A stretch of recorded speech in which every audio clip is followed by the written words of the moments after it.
Welcome to Pair This With That, the podcast for everyday wine enthusiasts and amateur foodies who want to broaden their knowledge in a casual, conversational forum. In just about 30 minutes each episode, we'll help you become that friend people go to when they want to know what wine to have with dinner or how to pick out the right bottle at the local wine shop. You don't have to be a sommelier or a chef. You just need a healthy curiosity. Join us as we expand our food and wine knowledge together. And now, here's your host, John Reed. All right. Welcome back to Pair This With That. Before I forget, because I am notoriously bad at this, if you kind of like the show, please subscribe to my YouTube channel, follow me on Facebook and Instagram, and just, help build the Pair This With That community, and I really appreciate it. So today, what I am going to do, I was actually going to do this in one episode, but I think what I'm going to do is, because the content is so complex and I do try to keep these episodes down to about 30 minutes, is that I'm going to probably split them up in a series of 3 episodes. So what I want to do is kind of demystify what we mean when we say food and wine pairing, because you hear about that and you're just like, all right, well, I'm just going to drink some wine with whatever I'm having for dinner that night. But if you're really into wine and you're really into enhancing your meal with the addition of wine, then you really want to take a little time to think about what that means and what the different elements are involved and what goes into really making a successful wine and food pairing. So, like I said, I think we're going to break these up into a series of 3 episodes, all surrounding the theme of demystifying or really defining what we mean when we say food and wine pairing, and what really goes into it if you really want to be serious about having successful, harmonious food and wine pairings. All right, so I think if you're like me and you've lived on the planet for more than 5 years, you've probably heard the very basic red with meat, white with chicken or fish. That's basically the go-to rule when it comes to food and wine pairing. But as we'll see, it's a little more complicated than that. That's a little too simple to be true. So the first thing I want to talk about is pairing principles. And this is over what I've learned over my kind of wine drinking career, if you want to call it that, is that there are 3 basic principles when it comes to pairing. There's complement, contrast, and then there's intensity. So let's break down each. Complement is when we are pairing complementary flavors that enhance each other. So, for instance, you're having a creamy pasta dish. That creaminess is going to want a wine that complements it, like a rich, buttery Chardonnay. Same thing with lobster. I mean, what goes better with lobster than butter? So when you're having lobster, you probably want to choose an oaked, buttery Chardonnay. I mean, that'll be the ticket to really enhance the dish that you're having. So on the contrast, if you're having something simple like a salad, then you probably want to reach for a bright, acidic Sauvignon Blanc, such as a Sancerre. I can't talk today. A Sancerre. So that is a really fresh, acidic wine, and it goes well with a simple meal with like a salad, because even your most simple salads will probably introduce some kind of acidic fruit a citrus fruit to them, and that Sauvignon Blanc is really going to pair well with that flavor. So the second principle we want to talk about is contrast. So unlike complement, we are actually looking for contrasting flavors, but in a way that creates balance. So for instance, a spicy Thai dish that maybe you're having for dinner that night. you want something that's going to tame the spiciness of that dish. So a perfect pairing partner with that would be a Sauvignon Blanc, because the acidity in that is going to, rein in some of the heat and some of the spiciness that you'd find in a typical Thai dish. And the third principle that we're going to talk about is intensity. And when we describe intensity, or when we refer to intensity, I should say, we're talking about matching the intensity of the wine with the strength of the flavors in that dish. So I am a barbecue guy. I love me some Texas style brisket. And when I make that on my smoker, I plan to have something that's going to match the power of those beef flavors, those fatty beef flavors. I'm probably going to go for a California Sauvignon Blanc, as well as a Bordeaux, a South American Malbec, something that really is going to match up well with the intensity of the dish. So, going back to the salad example, a Sauvignon Blanc is a perfect intent match when it comes to intensity for that kind of dish. So again, complement, contrast, and intensity.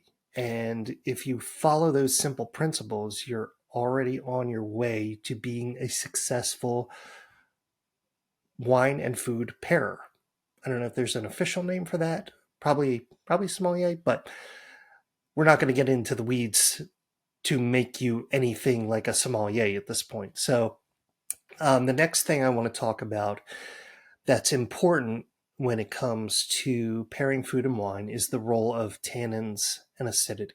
So let's talk about tannins first. You mostly find these in red wines. If you drink, especially a younger red wine, like a recent vintage, like let's go back to California Cabernet. When you take a sip of that, you swish it around your mouth, you're going to feel something gripping your teeth and your gums. Those are tannins. And tannins are naturally occurring phenolic compounds that are found in many kinds of plants, but in terms of wine, we're talking about compounds that are found in a grape's skins, stems, and seeds. So during the winemaking process, if the winemaker really wants a tannic wine, like a bold wine, something that either if you're having it, if you're opening it relatively soon, like let's say for a brisket, you want something that's going to really match up well and kind of cut through any fatty textures of like a brisket or a ribeye steak or any kind of fatty dish that you might be having.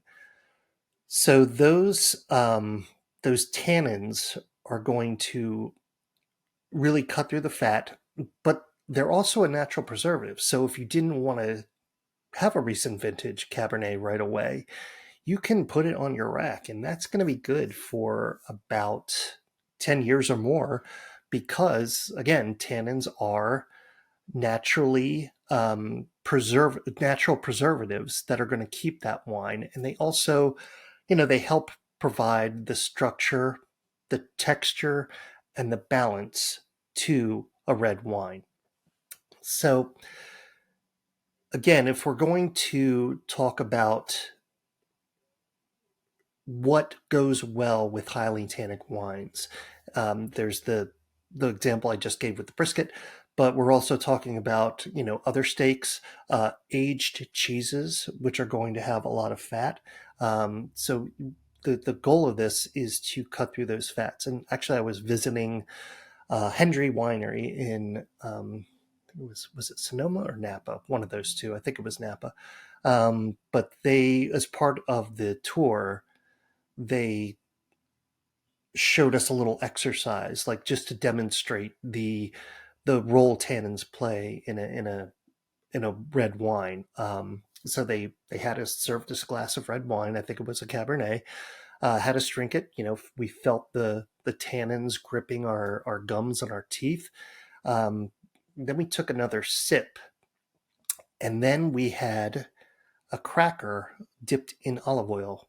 Did that, and you suddenly felt those tannins just disappear because they were being soaked up by the fat. So, if you're having a tannic, bold red wine, you want something fatty that is really going to create that balance that you're looking for. So you want meats, fatty cuts of meat, and rich earthy flavors to offset any astringency that you're getting from the tannin. So an example is a grilled, braised, or barbecued meats, charcuterie plates, and heavy pasta dishes. Now, the second thing in this segment that we want to talk about is acidity. Acidity is an important component, not only in white wines, but in red wines as well, because acidity provides a feeling of freshness and liveliness on the palate. Wines with adequate levels of acidity are more balanced, taste better than wines with low level of acidity.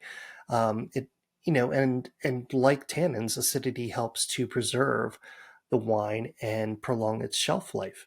Low tannin wines, again, we normally think of acidic wines as white, but low tannin red wines present a good amount of acidity, like, for instance, Beaujolais or Chianti. And as a general rule, acidic wines are very food friendly, and acidic wines also pair well with acidic foods. So we're thinking about citrus fruits, tomatoes, and tomato sauces. So if you're having chicken parmesan or a meatball sandwich or something like that, you probably want to go for an acidic red wine like a Chianti, like a Pinot Noir or a Beaujolais, that's really going to cut through the richness of those kinds of dishes. Ceviche, again, tomato-based pasta. These are foods that are really going to be benefited. Your experience is going to benefit from pairing those with an acidic red wine.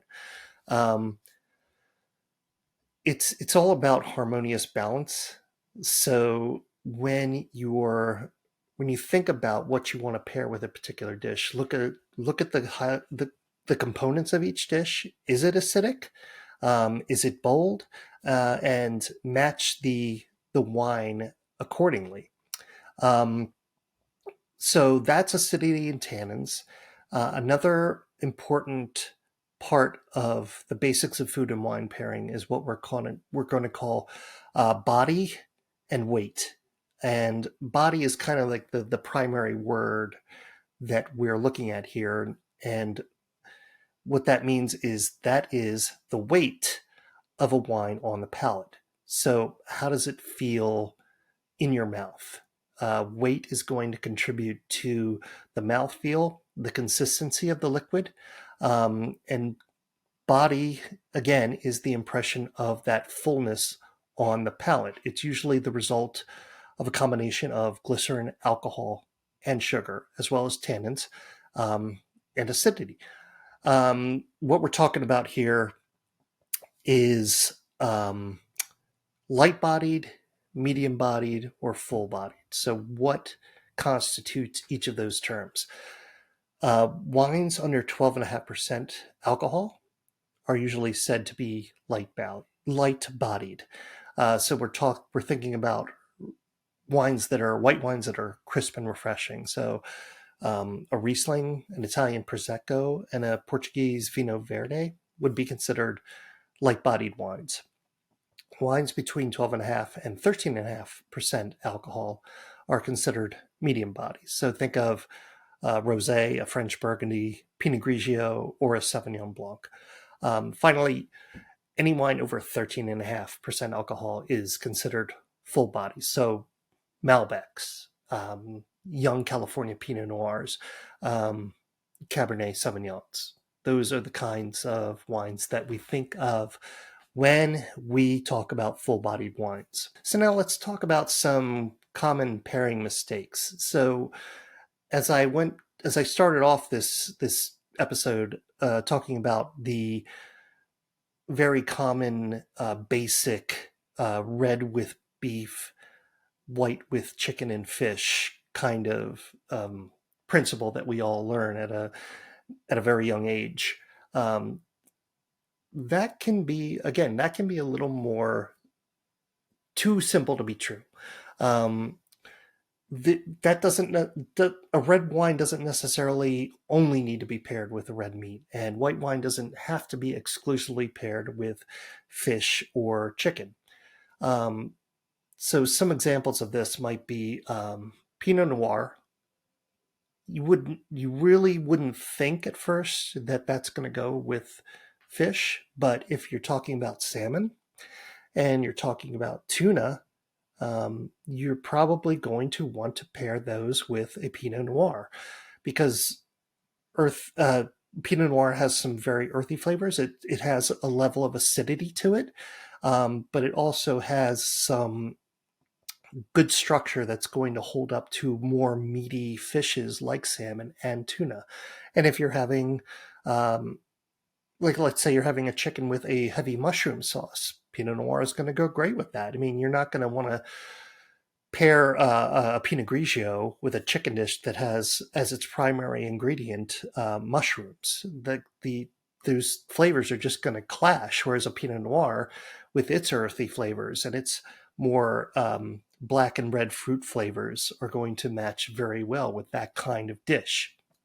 So the point is that one size doesn't really fit all, and it's really important as you go along in your own wine education, when you want to learn more about food and wine pairing, that you experiment. I mean, that's really the only way to do it. I mean, you can read all the books, you can listen to all the podcasts, but really when it comes down to it, you've got to do the experimentation. You've got to do the experience for yourself. And sometimes that means stepping outside of your comfort zone. Now, I wouldn't recommend, for instance, if you're having a cheeseburger, um, pairing it with a Sauvignon Blanc. But, if you're having a cheeseburger, um, is a rosé going to hold up to it? Pinot Noir is probably going to hold up to it. But so it's all a matter of figuring out what your preferences are, what your expectations are. Um, I guess I mentioned the cheeseburger example because when I was very early on in my own personal wine education, I was just getting into wine. I didn't know much about it. I knew I liked Pinot Grigio and I knew I liked Pinot Noir as my basic go-to white and red wines. So one day I'm sitting at a bar. I order a cheeseburger and I just felt like, I don't know, I just want something light to go along with it. So I ordered a Pinot Grigio. Now, luckily, I don't think this wasn't the kind of place where the bartender looked at me, gave me a funny side eye kind of expression when I ordered those two. And at that point in my wine experience, it was fine, but I really didn't pay attention to the composition of the Pinot Grigio and the flavors of that cheeseburger. But once I got more into it, once I learned more about wine and food and how they go together, I understood why that wine choice was really bad for that particular dish. And now when I see somebody ordering white wine with a steak, and I have seen that, it almost makes me want to commit an atrocity because I think that they're really missing out on a really pleasurable food and wine experience. So all that is to say that, I gave you these basic principles in this episode, but it's really up to you to, take that information, look at what you're having on it for dinner on a particular night and thinking about, again, the ingredients, the primary flavors of that dish, and what kind of wine is going to enhance it. So this is going, if you're new to this is going to take some, personal research, some personal pass fail kind of experimentation. But, I really encourage you to think about what we discussed in this episode today and really apply it to your next food and wine pairing. And let me know how that goes, because I'm going to put this episode on my YouTube channel and on my blog. So if you have a story about, how you took these principles and really applied them to a particular night where you paired a wine with a particular dish, please let me know. Please let me know in the comment sections. Send me an email to john@pairthiswiththat.com. And I really want to hear your experiences.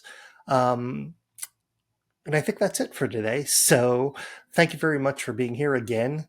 Subscribe to my YouTube channel. Follow me on Facebook and Instagram.